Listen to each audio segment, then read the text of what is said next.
ఏ happies ఒకప్పుడు ఎద్దులు వ్యవసాయంలోనూ ఇంట్లో మనతో పాటు సమానంగా చూసుకునేవారు. వాటి ముట్టు సికమారు అందంగా కనిపించేలా, మెడలో గంటలు అందరికీ వినిపించేలా అందంగా ముస్తాబు చేసేవారు. గేదెలను ఆవులను ఇంటి వెనక వైపు కడితే ఎద్దులను మాత్రం ఇంటికి ముందు కట్టుకునేవారు. అదొక స్టేటస్ సింబల్. ఎద్దులు అంటే ఆ రోజులో వాటి కడుపు నిండిన తర్వాత, వాటి స్నానం చేసిన తర్వాత వీరు స్నానం చేసి బండి కట్టేవారు. అయిపోయాయి ఆ రోజులు, కనుమరుగైపోయాయి. మన పూర్వీకులు ఇలాంటి బండ్లను వాడేవారు అని, గుర్తుగా మిగిలిపోయాయి అని అనుకున్నారేమో ఈ దగ్గులూరు గ్రామస్తులు. వాటిని ఇంట్లో పెట్టి గుర్తు పెట్టుకునేలా వీరి కళాఖండాల ప్రదర్శన పెట్టి అమ్ముతున్నారు. ఈ వీడియోలో మొత్తం దగ్గులూరులో ఉన్న కోటయ్య గారి షాపు గురించి, వారి దగ్గరున్న మోడల్ ఎడ్ల బండ్ల గురించి, వాటి రేట్ల గురించి తెలుసుకుందాం. ఈ వీడియోను చివరి దాకా చూడడానికి ప్రయత్నించండి. అలాగే నా ఛానల్ను సబ్స్క్రైబ్ చేసుకోండి. ఈ వీడియో కనుక నచ్చినట్టయితే వీడియోకి లైక్ చేయండి. ఒక లైక్ చేయడం వల్ల ఈ వీడియో మరి కొంతమందికి రీచ్ అయితే అవుతుంది. ఎంత పడుతుంది? 23,000. సైజుని బట్టి ఇంకోటి ఎక్కడ టీ పాయింట్ చేస్తారు ఇక్కడ. ఎంత పడుతుంది? జత 6,000.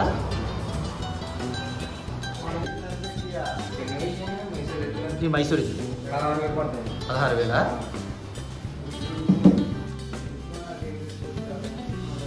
ఇది దగ్గర పడితే ఎట్లుంటుంది?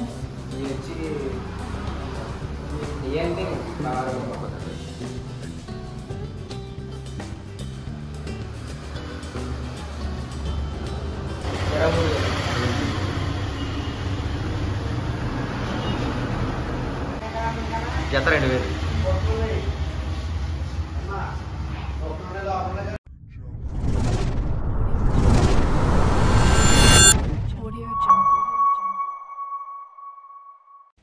ఈరోజు మనం ఆంధ్రప్రదేశ్ రాష్ట్రం పశ్చిమ గోదావరి జిల్లా పాలపులు మండలానికి సంబంధించిన దగ్గులూరు అనే గ్రామాన్ని చూడడానికి వెళ్తున్నాం ఫ్రెండ్స్.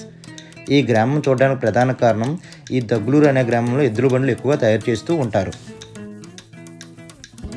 ఇక్కడ కనిపిస్తున్న షాపును చూడండి. ఒకప్పుడు దగ్గులూరు గ్రామంలో ఈ షాపులోనే ఎద్దుల బండ్లను ఎక్కువగా తయారు చేసేవారు. రాను రాను ఈ షాపును చూసి వేరే షాపులు కూడా ఎద్దుల బండ్లు తయారు చేయడం మొదలుపెట్టారు. మొదటగా ఎద్దుల బండ్లు స్టార్ట్ చేసిన షాపు ఇదేనండి. అదే కోటయ్య గారి షాప్ అన్నమాట.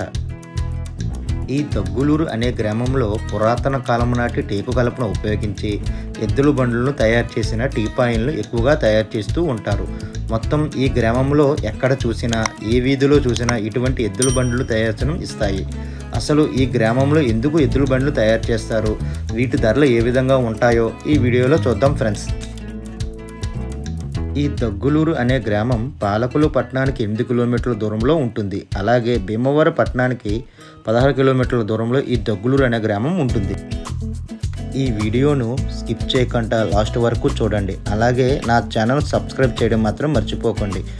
ఈ వీడియోకు ఒక లైక్ అయితే చేయడం మర్చిపోకండి. ఒక లైక్ చేయడం వల్ల ఈ వీడియో మరి కొంతమందికి అయితే రీచ్ అయితే అవుతుంది.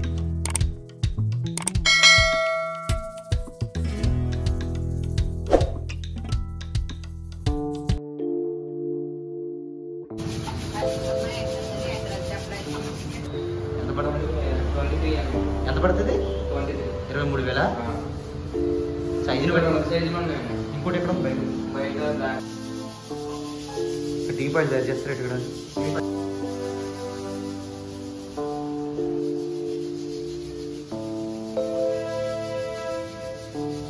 ఈ చేసి తీసుకొచ్చారు ఇక్కడ చేశారు. ఎక్కడ తీసుకొచ్చారా? పాలూరు నుంచి ఇక్కడికేనా? పాలూరు నుంచి వస్తా అంటారా?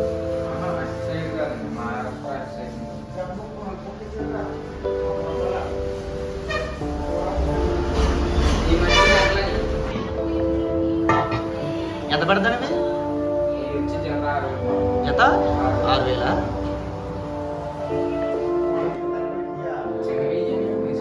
ఈ మైసూర్ 16,000.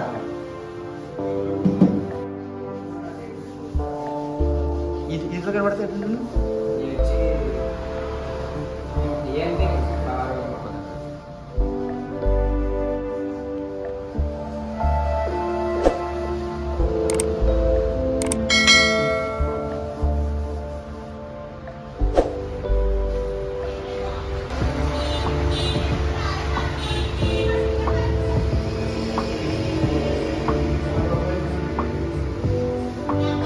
ఏంటని పడతాయి?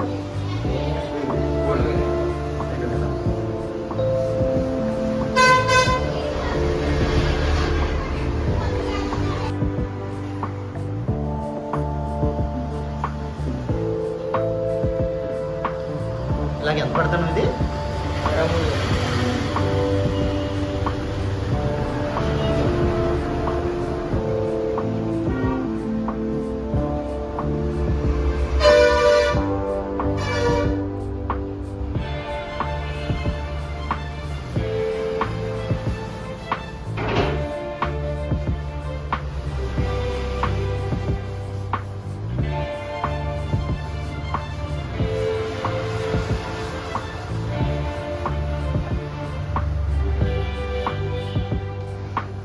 ఇలా సెకండ్లు పడుతుంది అది.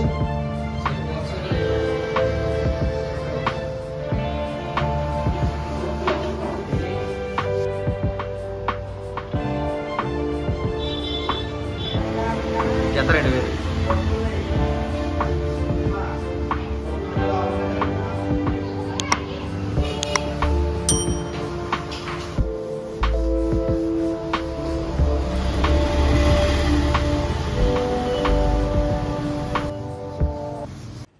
ఈ దగ్గులూరు గ్రామంలో ఎడ్ల బండ్లు చాలా ఫేమస్. ఈ ఊరిలో తయారు చేసిన బొమ్మలు చూడటానికి నిజమైన ఎద్దుల బండ్లులాగా ఉంటాయి. కొన్ని సంవత్సరాల క్రితం ఈ ఊరిలో ఒక ఆయన అంతరించిపోతున్న చేనేత కళను కాపాడుకోవాలని మొదలుపెట్టినవే ఎద్దుల బండ్లు.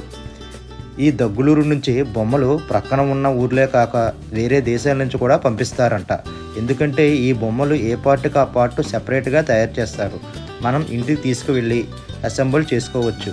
ఈ ఊర్లో చిన్న బొమ్మల నుంచి పెద్ద పెద్ద టీపాయిల వరకు తయారు చేస్తారు. ఈ ఎడ్ల బండ్లను తయారు చేయాలంటే వాటి తయారీలో అనుభవంతో పాటు మంచి కలప కూడా అవసరమైతే అవుతుంది. ఎడ్ల బండికి ముఖ్యంగా చక్రాలు టేకు కర్రతో తయారు చేస్తూ ఉంటారు. గతంలో 10,000కే ఎడ్ల బండి తయారయ్యేవి.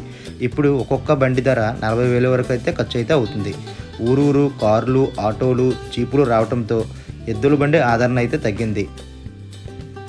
దీంతో ఎడ్ల బండ్లను తయారు చేసే వారికి ఉపాధి కూడా తగ్గిపోయింది. అందుకే చాలామంది చిన్న చిన్న ఎడ్ల బండ్లను తయారు చేసి వాటిలను టీపాయిల కింద మార్చుతున్నారు. కొన్ని సంవత్సరాల క్రితం రైతులు ప్రతి విషయంలో ఎడ్ల బండ్లను ఎంతగానో ఉపయోగపడుతూ రైతులు తన జీవితంలో కావలసిన ముఖ్యమైనదిగా భావించేవారు ఆ రోజుల్లో ఎడ్ల బండ్లను. ఈ బొమ్మల స్పెషాలిటీ చూడటానికి నిజమైన ఎడ్ల బలులా కనిపిస్తాయి. అలాగే ఈ బొమ్మలు తయారు చేయడానికి టేకును మాత్రమే వాడతారు.